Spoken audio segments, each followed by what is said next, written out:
सूर्योदय का समय था।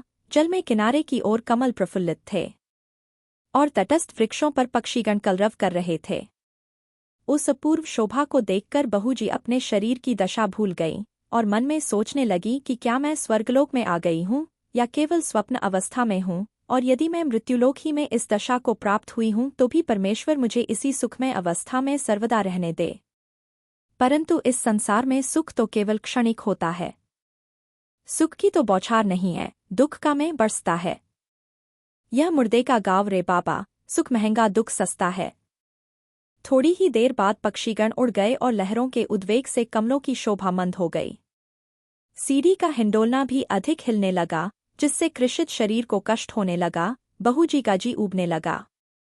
उनका वश क्या था, शरीर में शक्ति नहीं थी कि तैरकर किनारे पर पहुंचे। हालांकि 4 ही हाथ की दूरी पर एक छोटा सा सुंदर घाट बना हुआ था।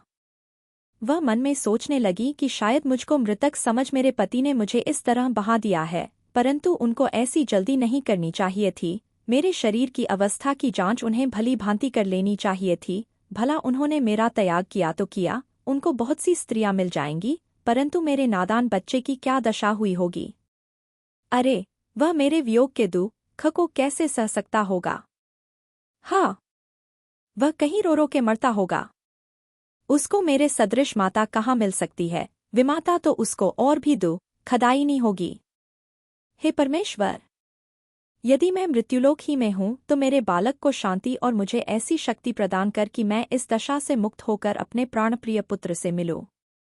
इतना कहते ही एक ऐसी लहर आई कि कई घूंट पानी उनके मुख में चला गया।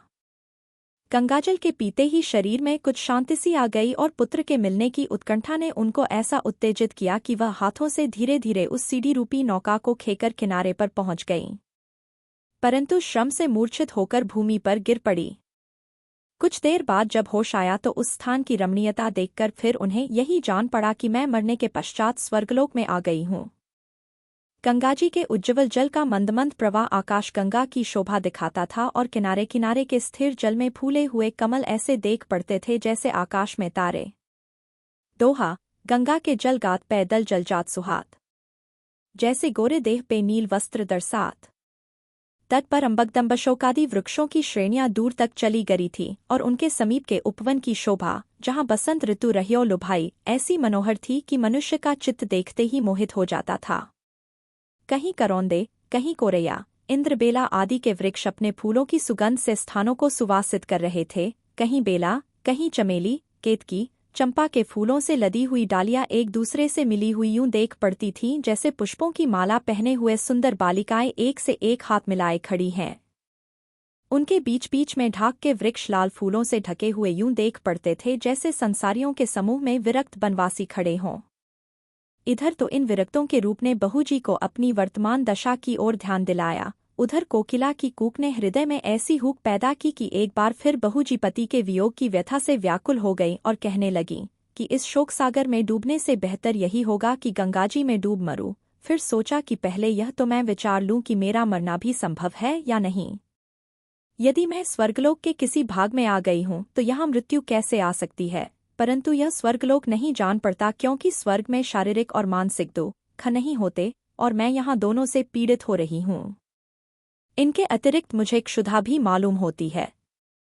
बस निस्संदेह मृत्युलोक ही में इस दशा को प्राप्त हुई हूँ। यदि मैं मनुष्य ही के शरीर में अब तक हूँ और मरकर पिशाची नहीं हो गई हूँ तो मेरा धर्म यही है कि मैं अपने अल्पवयस्क बालक को ढूंढ कर गले से लगाऊं, परंतु मैं शारीरिक शक्तिहीन अबला इस निर्जन स्थान में किसे पुकारूं, किधर जाऊं। हे करुणामय जगदीश, तू ही मेरी सुध ले।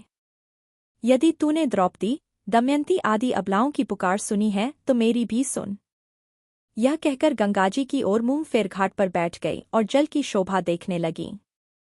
इतने ही में दक्षिण दिशा से एक दासी हाथ में घड़ा लिए गंगाजल भरने को आई।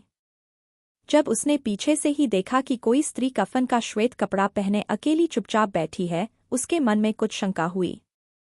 जब उसने देखा कि नीचे पानी में एक मुर्दावाली सीढ़ी भी तैर रही है, तब तो उसे अधिक भय मालूम हुआ और उसने सोचा कि अवश्य कोई मरी हुई स्त्री चुड़ैल होकर बैठी है।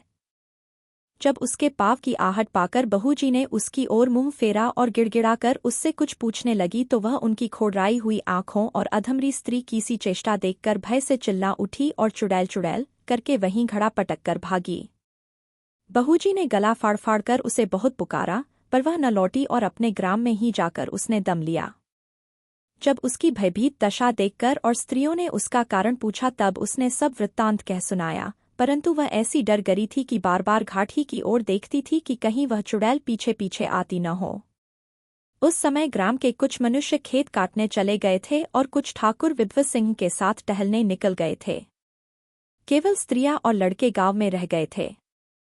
उनमें से किसी को यह साहस नहीं होता था कि घाट पर जाकर उस दासी की अपूर्व कथा की जांच करे।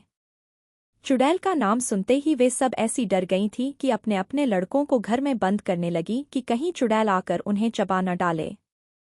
उस समय ठाकुर साहब का लड़का नवल सिंह भी अपनी मृत माता का स्मरण कर नेत्रों से आंसू बहाता हुआ इधर-उधर घूम रहा था और लड़कों के साथ खेलने की उसे इच्छा न होती थी। जब एक स्त्री ने उससे भी कहा कि भैया तुम अपने बंगले में छिप जाओ, नहीं तो वह चुड़ैल आकर तुम्हें पकड़ लेगी, वह आश्चर्यचकित होकर पूछने लगा कि चुड़ैल कैसी होती है? यदि वह यहाँ आवेगी भी तो मुझे क्यों पकड़ेगी? मैंने उसकी कोई हानि नहीं की है। इधर तो यह बातें हो रही थीं, उधर बहू जी निराश होकर फिर मन में सोचने लगी कि यह तो निश्चय है कि मैं अभी तक मृत्युलोक में ही हूँ, पर क्या वास्तव में मेरा पुनर्जन्म हुआ है? क्या मैं सचमुच चुड़ैल हो गई हूँ, जैसा कि यह स्त्री मुझे देखकर कहती हुई भागी है? अवश्य इसमें कुछ भेद है, वरना मैं इन कृषित अंगों पर कफन का श्वेत वस्त्र लपटाए, काले नागों के से बालों के लट लटकाए हुए इस अज्ञात निर्जन स्थान में कैसे आ जाती? हे विधाता! मैंने कौन सा पाप किया जो तूने मुझे चुड़ैल का जन्म दिया? क्या पतिव्रत धर्म का यही फल है? अब मैं इस अवस्था में अपने प्यारे पुत्र को कहाँ पाऊंगी, और यदि पाऊंगी तो कैसे उसे गले लगाऊंगी? वह तो मेरी डरावनी सूरत देखते ही भागेगा, पर जो हो मैं उसे अवश्य तलाश करूंगी और यदि वह मुझसे सप्रेम नहीं मिलेगा तो उसको भी इसी दशा में परिवर्तित करने की चेष्टा करूंगी। यह सोचकर वह धीरे धीरे उसी ओर चली जिधर वह दासी भागी थी।